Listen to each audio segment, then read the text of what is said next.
Okay, so now I'm going to show you how to start cleaning up an area. So you've already done your edits in Camera Raw, you've opened your image in Photoshop, and you have this one layer that says background.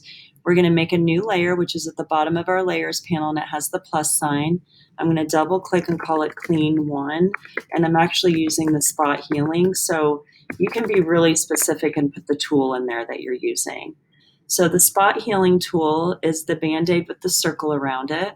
You want to make sure it says normal, content aware, and sample all layers.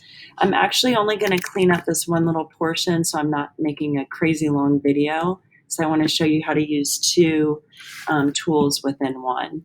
So again, you can change your hardness. You don't want to have it all the way at 100 because it'll give you like the shape of the circle. So I'm just going to start painting, and I need to make my brush a little bigger, which are the brackets to the right of the letter P. And I'm just clicking and making short little movements, like clicking and dragging this tool over this area to get rid of this little chain. And I'm going to do Command C because you can see, so there's where I would want my brush to be a lot harder in this area. So I'm going to go all the way to 100, and I'm going to make it smaller, and I'm going to paint over there and see. So changing the hardness and making my brush smaller allowed me not to pick up the pixels from the ground. Okay, so that's what happens when you have a soft brush. It picks up more information from around. So when you're doing really fine detail, you want that really hard brush. I'm going to do Command Z there. Okay, so you can see here where I have this line, and it looks pretty bad. So I'm going to go ahead and lower my hardness to about 30, and I'm just going to make, so I did kind of diagonal lines up and down. So now I'm going to go left to right or right to left and kind of paint it back in there. And maybe you make little squiggly lines. And I'll really show you how to fix this to make it look very real. Okay, I'm actually going to get rid of this because I want to show you how to paint this horizon back in. Okay, so I'm done with my spot healing, and now I want to go to my clone stamp because they really work together. So I'm going to make another new layer. I'm just going to call it Clean Clone Tool or Clone Stamp, whatever you want to call it.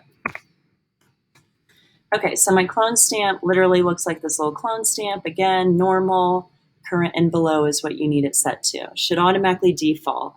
So this is where I come to this area over here because I need to extend this horizon line out. So I'm going to go over to this darker area. I'm going to zoom in a little bit.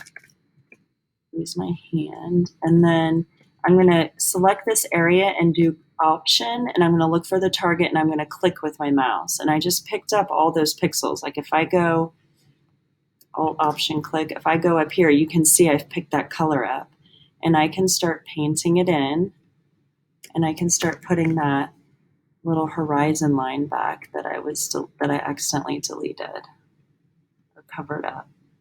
So there, it's looking a lot more realistic, and I'm going to increase the hardness some more. I'm going to pick it up again, Alt Option, and I'm going to paint it in. Flow is really nice if you want to start playing with, like you want to fade. So if I pick this up and I just start painting it in, I can start to fade these colors around. So see, I faded a little too much there. Alt Option over here to fix this little like area that has these little squigglies. Alt Option here, so you can see I'm picking up this bluish gray color. I'm going to kind of paint over all of this.